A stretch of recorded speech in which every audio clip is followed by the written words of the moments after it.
Vienoje iš Panevėžio bibliotekų skaityklų surengusi susitikimą žymi žolininkė Adelė Karaliūnaitė specialiai mūsų žinių žiūrovams davė keletą patarimų, kaip apsisaugoti nuo ateinančios gripo epidemijos.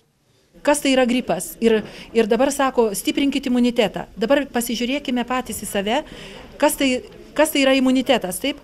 Dabar mes esame iškart po vasaros, gavę daug saulės, prisivalgę obuolių, visokių vaisių, daržovių.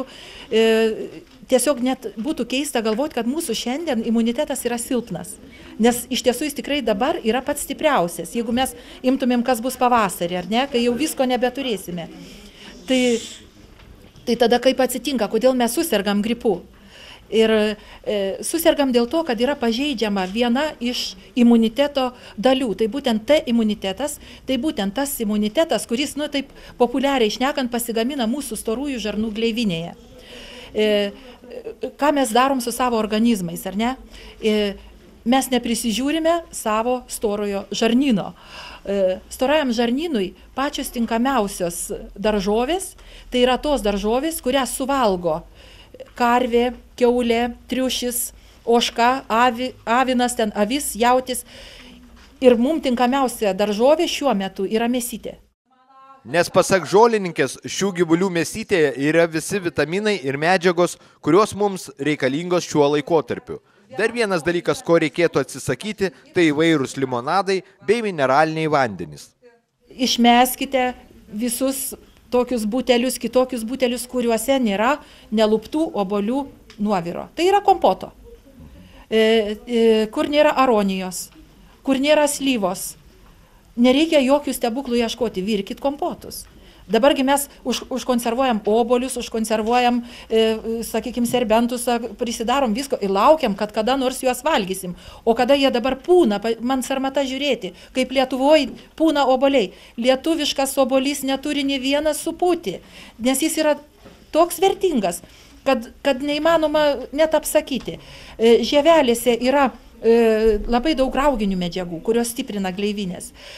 Sėklose yra riebiosios rūgštys, kurios gerina netgi regėjimą. Pats minkštimas reguliuoja mūsų žarnyną.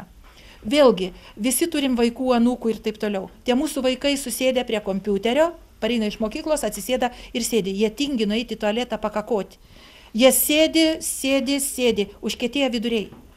Užkietėję viduriai, neišvalytas tiesioji žarna, kaupiasi toksinės medžiagos, patenka į kraują, jaunimėlis arba senimėlis, šašuoti, spoguoti, nagai, plaukai nutriušę ir reikia gydykit spuogus. Kai pasakai, kad reikės valyti žarnyną, tada nieko nesupranta.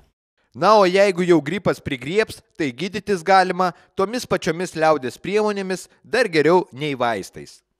Jeigu jau susirgote, sakykime, jau atsitiko taip, kad jau tas virusas pradūrė jūsų gleivinę ir ten dauginasi kraujyje, tai parėjot namo, prisigerėt arbatos, 100 maždaug, sakykime, milimetrų, taip reikėtų, 10 centimetrų avietės stiebą, ir žiupsnelis liepžiedžių, ir žiupsnelis, jeigu rasi, dar gysločių yra, ir žiupsnelis gysločio lapo.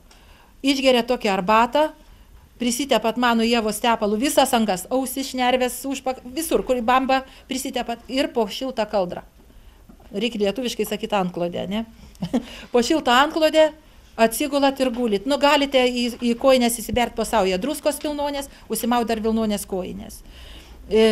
Kito kelio nėra. Negydomas gripas praeina per 7 dienas, o gydomas per savaitę.